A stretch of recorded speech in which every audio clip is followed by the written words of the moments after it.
Blå Blok skal finde en ny kandidat til statsministerposten.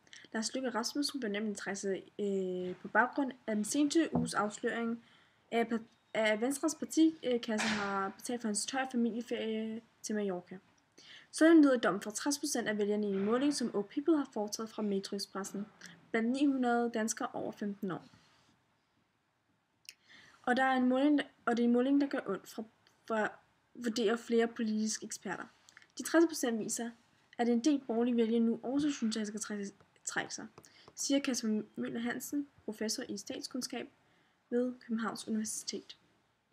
Samme opfattelse har Lotte Hansen, kommunikationsrådgiver med fortid i flere ministre. Den her sag er et eksempel på, at Venstre kører sig selv i groft på den værst tænkelige måde, helt uden hjælp. Den undersøger det kritik, der tidligere har været af Lars Løkke, og så har den fået en mening venstrefolk ud af busken med kritik, siger hun til Metro Express.